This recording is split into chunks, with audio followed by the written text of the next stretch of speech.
اعوذ باللہ من الشیطان الرجیم، بسم اللہ الرحمن الرحیم۔ آج ہم دوسرے پارے سے ایک آیت پر روشنی ڈالنے کی کوشش کریں گے۔ یہ آیت سورہ بقرہ کی آیت نمبر 208 ہے، جس میں ارشاد ہوتا ہے کہ یا ایھا الذین آمنوا ادخلوا فی السلم کافہ ولا تتبعوا خطوات الشیطان انہ لکم عدو مبین، یعنی اے صاحبان ایمان، تم سب تسلیم اور بندگی کے میدان میں داخل ہو جاؤ، اسلام میں داخل ہو جاؤ اور شیطان کی پیروی نہ کرو، وہ تمہارا کھلا ہوا دشمن ہے۔ کلمہ کافہ سے اندازہ ہوتا ہے کہ تمام مومنین کو مل کر یہ کام انجام دینا ہے، یعنی یہ انسجام اور اتحاد کی دلیل ہے، اور یہ اتنا اتحاد ضروری ہے کہ مولا متقیان المؤمنین نہج البلاغہ کے خطبہ نمبر 25 کے اندر ارشاد فرماتے ہیں کہ انی واللہ لاظن ان ہؤلاء القوم سیدالون منکم، خدا کی قسم مجھے گمان ہے کہ دشمن خدا تم پر غالب آ جائیں گے۔ کیوں؟ باجتماعہم علی باطلہم وتفرقکم عن حقکم، کیونکہ وہ سب اپنے باطل پر ہونے کے باوجود بھی آپس میں متحد ہیں اور تم حق پر ہونے کے باوجود بھی متفرق ہو۔ سورہ آل عمران کی آیت نمبر 103 میں بھی یہی بات دہرائی گئی ہے، وَاعْتَصِمُوا بِحَبْلِ اللَّهِ جَمِيعًا وَلَا تَفَرَّقُوا، تم سب اللہ کی رسی کو مضبوطی سے تھامے رکھو اور آپس میں تفرقہ نہ کرو۔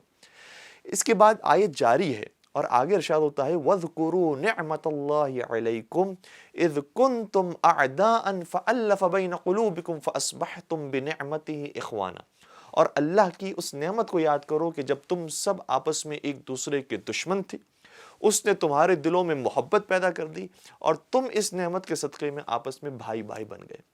یعنی اللہ نے بھائی بھائی بننے کو اپنی نعمت سے تعبیر کیا ہے۔ اس نعمت کو غنیمت سمجھیں، اسے زحمت میں تبدیل نہ کریں۔ ہم شریعت کو دیکھتے ہیں تو شریعت کے اندر بھی جا بجا اس اتحاد اور اس نعمت کے ہمیں مظاہرے نظر آتے ہیں۔ حج سب سے بڑی عبادت، حج کے اندر سب سے بڑا موقع نظر آتا ہے کہ دنیا کے ہر کونے کا مسلمان دوسرے کونے کے مسلمان سے فزیکل رابطے کے اندر اور فزیکل کانٹیکٹ کے اندر ہوتا ہے۔ زیارات کے اندر بھی آپ دیکھیں تو یہی منظر نظر آتا ہے۔ تو اس سے انسان دوسرے مسلمان کی مشکلات سے آگاہ ہوتا ہے اور اس کی ترقی سے بھی باخبر ہوتا ہے۔ اس کے علاوہ آپ دیکھیں کہ مسجد بنانے کا حکم شریعت کے اندر موجود ہے، نماز جماعت کا حکم موجود ہے، نماز جمعہ کا حکم موجود ہے، اجتماعی دعا کو مستحب قرار دیا ہے، نماز شب کے اندر 40 مومنین کو یاد کرنے کا حکم دیا گیا ہے۔ تو بار بار آپ محسوس کریں گے کہ اتحاد کا، اجتماع کو مسلمانوں کو بطور خاص حکم دیا جا رہا ہے۔ اسی طریقے سے آپ روایات کو دیکھیں تو اکیلے گھر میں رہنے کو مکروہ قرار دیا گیا، اکیلے دسترخوان پر بیٹھنے کو مکروہ قرار دیا گیا، اکیلے سفر پر جانے کو مکروہ قرار دیا۔ اس لیے پروردگار اکیلے اور تنہائی کی زندگی کو پسند نہیں کرتا۔ ان سب باتوں سے نتیجہ جو ہمارے سامنے نکلتا ہے وہ میں آپ کو امام جعفر صادق علیہ السلام کی حدیث کے ذریعے بیان کرنے کی کوشش کروں گا۔ فرماتے ہیں کہ مومنین آپس میں تعلقات کے معاملے میں ایک جسم کی طرح ہونے چاہیے۔ جب جسم کے ایک حصے پر تکلیف آتی ہے تو سارا بدن تڑپ اٹھتا ہے اور سارے بدن کے اندر درد محسوس ہوتا ہے اور سارا بدن بخار کے اندر مبتلا ہو جاتا ہے اور سارے بدن کو نیند نہیں آتی۔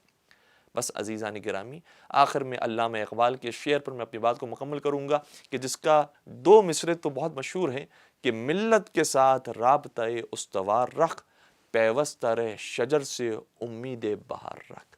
والسلام علیکم ورحمۃ اللہ وبرکاتہ۔